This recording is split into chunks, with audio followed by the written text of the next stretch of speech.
I'll make it simple. We need her young. We need her hot. We need her now. So I was discussing the substance with a really close friend of mine, and one of the key things that we both strongly agreed on was how perplexed we were, because Elizabeth Sparkle is beautiful. She has the resources, she has the lifestyle, and she obviously has a means and a path to remove herself from this toxic industry that was shunning her. You know, we were wondering, what was all of that gruesome pain and bodily disfigurement and mutilation for? One thing that I love about The Substance is how it's a film that made me reflect on the different types of unnecessary suffering that we subject ourselves to.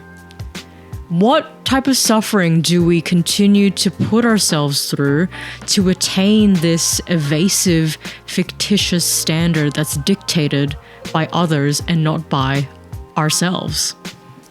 This idea of suffering made me reflect on the Buddhist parable of two arrows. The first arrow represents the unavoidable pain or circumstance that we endure in life that comes with being human, from sickness, aging, grief, or loss. And the second arrow represents our response that we fire at ourselves through our thoughts and actions in response to unavoidable suffering. Now, throughout the film, the cyclical criticism and violent disintegration of Elizabeth's sense of self, her body, and identity, all at the cost of attaining this fictitious and unattainable standard, was to me a genius representation of this second arrow and the violence we inflict upon ourselves.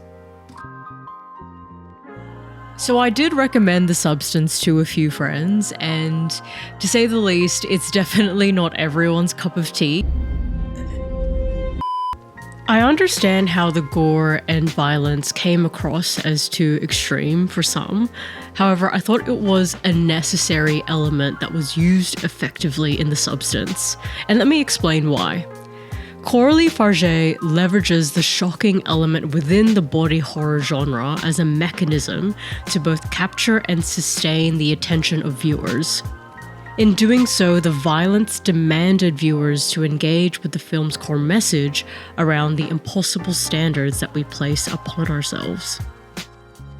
At each age, you have a reason that you can find that something not enough. And I questioned myself about the violence of it. And when I was past my 40s and aiming to my 50s, it became even more violent that now this is it. I'm going to be erased. It's the end of it. And I felt that it was so absurd, but at the same time so real. In this interview, I love how she mentions how at every stage and phase of your life, there are certain expectations set on what to do, what to achieve, and how to behave to be the right brand of success.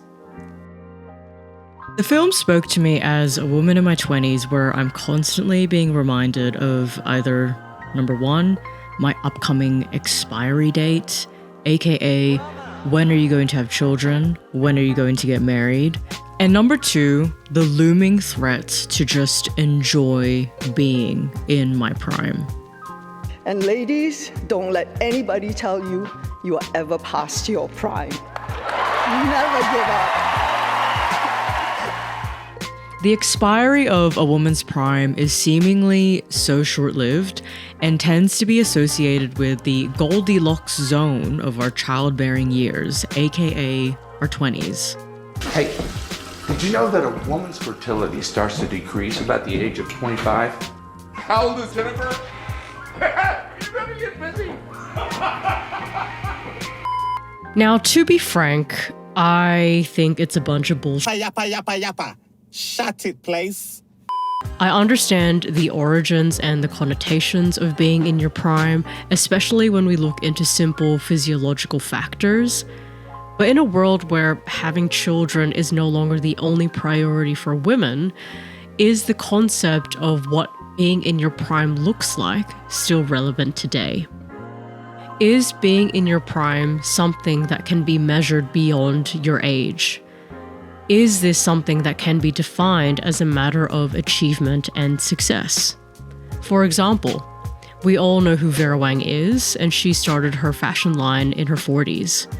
Ke Huy Quan, another incredible actor, had a huge comeback in his 50s after winning an Oscar for the film Everything Everywhere All at Once.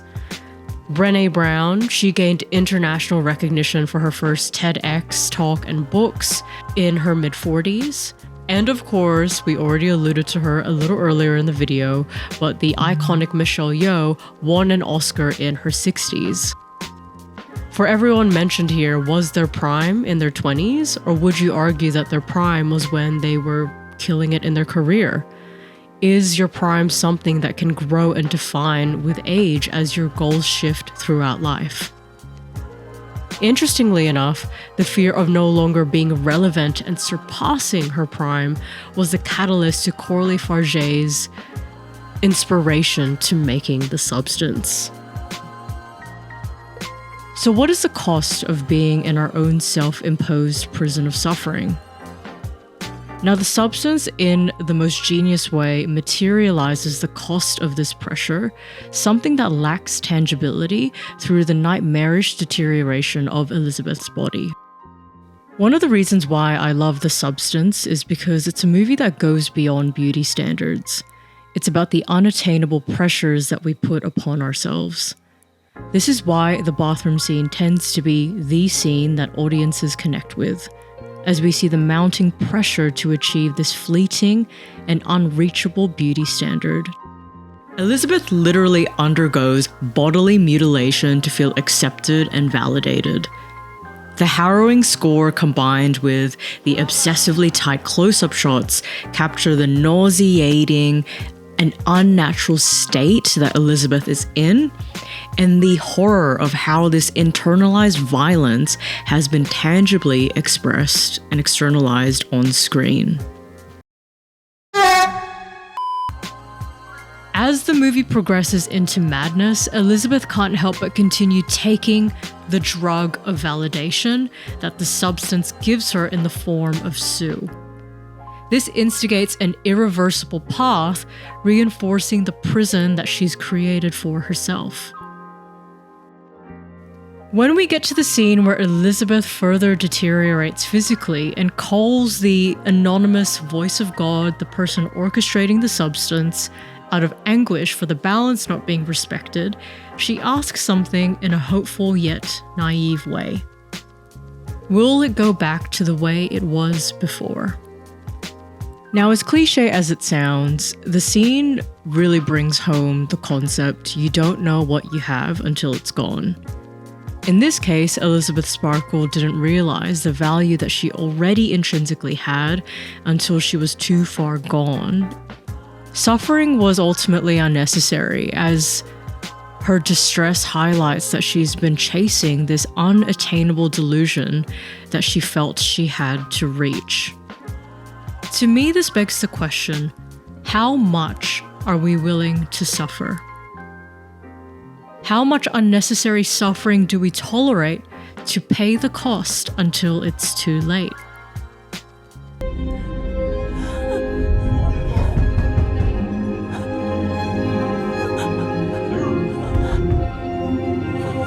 In the final act of the movie, we see Monstro Eliza Sue meticulously glamming herself up for the big night, putting on her earrings, curling her hair, and getting ready with a sense of self-acceptance.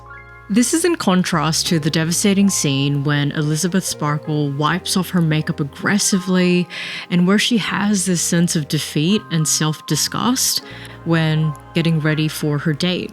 She's finally brave. Exactly. She's finally comfortable. Exactly. Yeah. And she finally loves herself. She finally look at herself in the mirror, and it's the first time where she say, okay, yes, I'm not gonna stay home. I deserve to put my earrings, do my makeup, go outside, go on stage, take my place in the world, and and have my moment.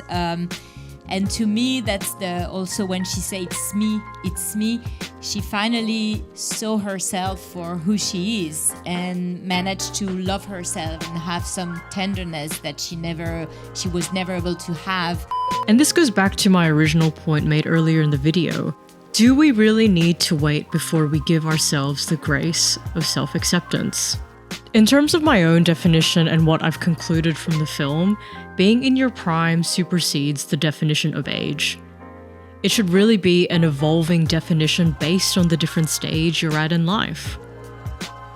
It should be a reflection of the self-acceptance that we have, and to detach to these concepts of youth, beauty, and every idealistic standard that comes with it to avoid the unnecessary suffering that comes with it as well. Through the substance, it fundamentally made me reflect on all the unnecessary suffering that we drag ourselves to eventually get to that point of self-acceptance. So why not avoid that unnecessary suffering and allow ourselves to just accept the way we are today? And to embrace the fact that we will grow older, we will have different life goals, we will have different paths that we'll take in life that will be beyond the scope of what others project and expect from us. But at the end of the day, it's something that we can ultimately decide for ourselves. Let me know what you think in the comments. These are just my personal thoughts and takes from the film. If you've gotten to the end of this video, thank you so much for taking the time to tune in and watch. And ladies, don't let anybody tell you you are ever past your prime. Never give up.